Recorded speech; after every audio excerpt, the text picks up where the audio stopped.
Hello students, welcome to GRD classes.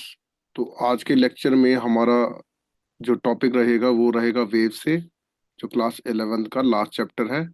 तो ये है वेव मोशन, जो हमने लास्ट क्लास में स्टार्ट करा था। ये चैप्टर नंबर न्यू बुक के अकॉर्डिंग चैप्टर नंबर 14 है, और ओल्ड बुक के अकॉर्डिंग चैप्टर नंबर 15 है। तो हम स्टार्ट करते हैं, that is types of wave से, और you can say types of wave motion.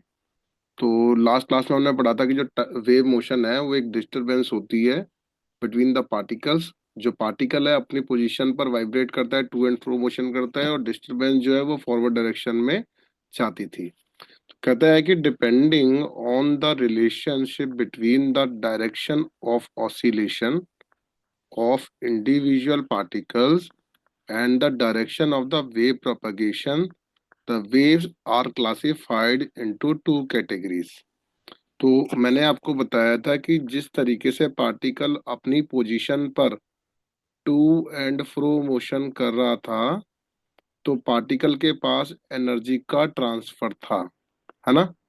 Particle अपनी पोजीशन पर जितनी एनर्जी होती है उसके अकॉर्डिंग वाइब्रेट करता है, और ये जो डिस्टरबेंस है, तो ये डिस्टरबेंस आगे की तरफ फॉरवर्ड डायरेक्शन में जाती थी, है ना।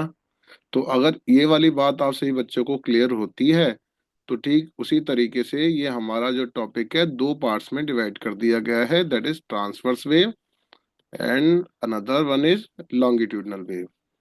तो यहाँ पर मैं बताना क्या चाह रहा था आपको इस फिगर में, कि ये वाली जो लाइन है, this is called a disturbance, जो फॉरवर्ड डायरेक्शन में जा रही है ना।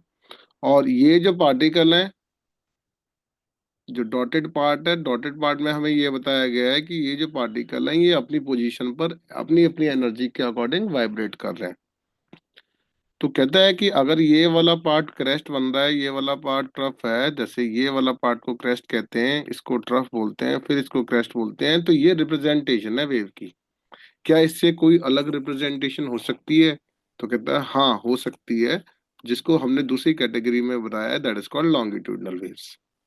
ओके, तो हम स्टार्ट करते हैं। सबसे पहला टॉपिक है that is called transverse wave. तो ट्रांसवर्स वेव क्या होती हैं? ट्रांसवर्स वेव्स कौन सी हैं बच्चों? जो क्रेस्ट एंड ट्रफ बनाती हैं, सबसे पहली बात। ठीक है।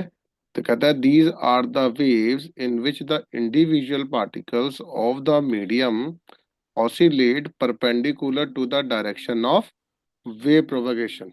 ठीक है, perpendicular to the direction of wave propagation. कहता है कि अगर पार्टिकल इस तरीके से अपनी पोजीशन पर है, तो पार्टिकल अपनी पोजीशन पर वाइब्रेट कर रहा है। तो पार्टिकल अपनी पोजीशन पर वाइब्रेट करेगा, तो डिस्टरबेंस जो है ये कहाँ जा रही है? तो आप बोलोगे ये इस डायरेक्शन में जा रही है। और पार्टिकल की पोजीशन कैसी है?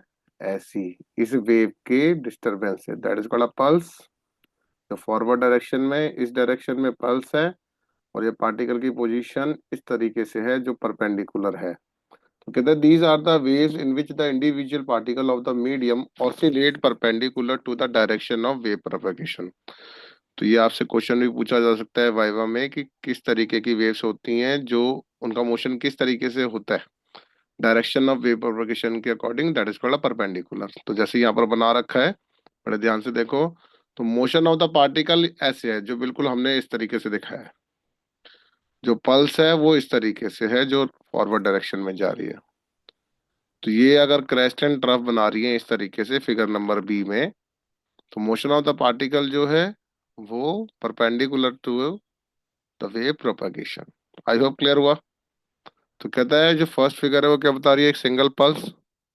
जैसे हम रोप वगैरह को खींचते हैं एक्सरसाइज, जब जिम जिम जाते हैं, तो जिम में एक एक्सरसाइज होती है जिसमें हमें रोप दी जाती है, और उसमें हमें इस तरीके से पल्स क्रिएट करनी होती है। तो सेकंड वाला है a sinusoidal wave sent along a stretched string. कोई भी एक स्ट्रेच्ड स्ट्रिंग के अकॉर्डिंग जब हम वेव को क्रिएट करेंगे तो साइन वेव्स बनती हैं। ठीक है ना, जैसा इस फिगर में बी में दिखा रखा है। तो अब आता है दैट इज लॉन्गिट्यूडनल वेव। तो लॉन्गिट्यूडनल वेव में हमारे पास क्या है कि ये हमने एक पिस्टन सी ली है, जिसमें हमने consider a long hollow cylinder A B. ये ए बी एक सिलेंडर है, at one end end having a movable piston at the other another end, है ना। If we suddenly move the piston rapidly towards the right, जैसे आप cycle में हवा भरते हैं तो एक पंप होता है जिसके थ्रू हम हवा भरते हैं, है ना। अब होली के टाइम बच्चे पिचकारी खेलते हैं, पिचकारी से पानी भरते हैं और एक दूसरे के ऊपर हिट करते हैं, है ना। ठीक उसी तरीके से ये होता है जिसके अंदर हमने कंप्रेशन और रेयरफेक्शन क्रिएट करने होते हैं। ठीक है। तो कहता है a small layer of air just near the piston head is compressed and after being compressed this layer moves towards the right and compresses the next layer and soon the compression like this। ठीक है ना। तो ये इस तरीके से हमें एक वेव फॉर्मेशन मिलता है, किसके अकॉर्डिंग, लॉन्गिट्यूडनल वेव्स के अकॉर्डिंग। तो जैसे ये, अगर कोई भी एक पर्सन है, अगर वो कुछ कह रहा है तो मतलब अपनी स्पीच दे रहा है इस तरीके से, तो जो भी कुछ वो बोलेगा तो एयर के जो पार्टिकल्स हैं इसके पास में, तो उनकी जो शेप है वो इस तरीके की हो जाएगी, that is called a compression हो जाएगा। तो अगर इस तरीके से कंप्रेशन हो जाता है तो क्या ये ऐसी रहेगा, नहीं। अगर मान लिया जाए बोलने के बाद जब बंदा शांत हो जाता है, ठीक है, तो उसकी जो वेव्स होंगी, एयर के पार्टिकल्स होंगे, वो इस तरीके से दूर दूर खड़े हो जाएंगे, that is called a rarefaction हो जाएगा। तो सी रिप्रेजेंट कर रहा है that is compression and R represent कर रहा है रेयर फ्रैक्शन। ओके। तो कंप्रेशन एंड रेयर फ्रैक्शन अगर क्लियर हो जाता है तो इसके बाद कहता है वो कौन सी इंपॉर्टेंट प्रॉपर्टीज हैं, ठीक है, which a medium must possesses for the propagation of mechanical waves. तो कहता है कि जो तीन तरीके की वेव्स होती हैं, तीन तरीके की वेव्स होती हैं, कहता है पहली होती है मैकेनिकल वेव, फिर होती है electromagnetic waves,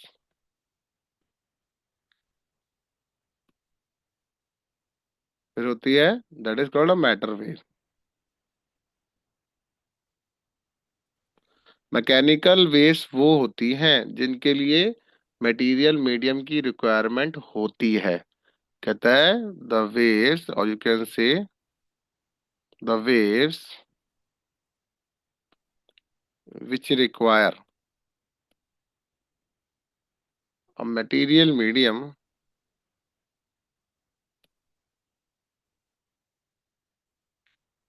for their propagation,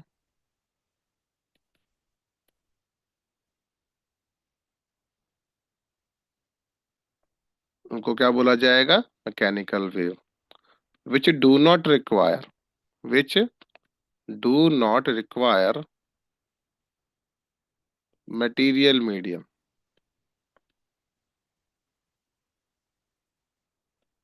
for their propagation. तो ये जो होती हैं ये इलेक्ट्रोमैग्नेटिक वेव कहलाती हैं, that is called an EM wave. और जो मैटर वेव्स होती हैं ये माइक्रोस्कोपिक पार्टिकल से रिलेटेड होती हैं, जैसे इलेक्ट्रॉन, प्रोटॉन, अल्फा पार्टिकल, उनसे। तो कहता है द वेव्स एसोसिएटेड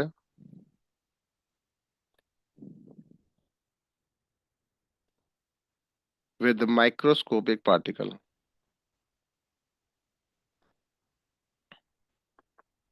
ठीक है। तो ये जो माइक्रोस्कोपिक पार्टिकल से रिलेट करती हैं वो बन जाती है हमारे पास मैटर वेव। तो मैकेनिकल वेव्स का सबसे पहले हम एग्जांपल लेते हैं। तो मैकेनिकल वेव्स के जो एग्जांपल होंगे that is sound waves, water waves, seismic waves. जो अर्थक्वेक आता है ना, तो उस तरीके की वेव्स जब बनती होंगी तो वो सीमिक वेव्स कहलाती हैं। ठीक उसी तरीके से इलेक्ट्रोमैग्नेटिक वेव में होगा, यूवी रेडिएशंस होती हैं, इंफ्रारेड होता है, रेडियो वेव्स होती हैं, माइक्रोवेव्स होती हैं। ये स्पीड ऑफ लाइट के अकॉर्डिंग ट्रेवल करती हैं। दैट इज 3 × 10⁻⁸ तो इलेक्ट्रोमैग्नेटिक वेव जो होती हैं वो उनके लिए जो मोशन है वो इस तरीके से होगा, इलेक्ट्रिक फील्ड का और मैग्नेटिक फील्ड लाइंस परपेंडिकुलर चलती है। तो ये एक ईएम वेव की रिप्रेजेंट होती है, जिसमें कोई भी पार्टिकल अगर मोशन कर रहा है तो वो परपेंडिकुलर करता है दो तरीके से। That is called electric field lines और मैग्नेटिक फील्ड लाइंस, दो वेव्स होती हैं जो इस तरीके से मोशन करेंगी। तो ये बी वाला पार्ट है और ये ई वाला। अब इसमें जो है मैटर वेव्स में these waves associated with microscopic particle. तो ये माइक्रोस्कोपिक पार्टिकल कौन से हैं? इलेक्ट्रॉन्स है, प्रोटॉन्स है, न्यूट्रॉन है, एटम्स है, न्यूक्लियाई है। ठीक है, एटम न्यूक्लियाई करो मैं, एटम्स और मॉलिक्यूल्स। तो न्यूक्लियाई की जगह वी कैन राइट मॉलिक्यूल्स। ठीक है, तो ये है that is called types of waves. अब इसके बाद है कि essential properties of a mechanical of a medium for the propagation of mechanical waves. कौन कौन सी नेसेसरी प्रॉपर्टी हैं किसी मीडियम के लिए कि प्रोपगेशन ऑफ मैकेनिकल वेव हो पाए, मतलब ट्रांसवर्स वेव और लॉन्गिट्यूडनल वेव्स बन पाए। तो क्या क्या जरूरत होती है उसके लिए? सबसे पहले इलास्टिसिटी। जैसे आपको पता है मैकेनिकल वेव्स में दो वेव्स आती हैं, ट्रांसवर्स वेव और लॉन्गिट्यूडनल वेव। तो इलास्टिसिटी एक ऐसा मोस्ट इम्पॉर्टेंट पार्ट है। जैसे आपको पता है कि सॉलिड्स के चैप्टर में आपने पढ़ा था कि water is more elastic than air because water is incompressible. तो ठीक है, और एयर जो होती है कंप्रेसिबल होती है। तो वाटर जो है ज्यादा डिफॉर्मिंग फोर्स सह लेता है। जो ज्यादा डिफॉर्मिंग फोर्स सह लेते हैं, ठीक है, अपने अंदर, तो वो कैसे कहलाते हैं? दैट इज उनकी ज्यादा इलास्टिसिटी होती है। तो कहता है the medium must possesses elasticity so that the particle can return to their mean position after being disturb.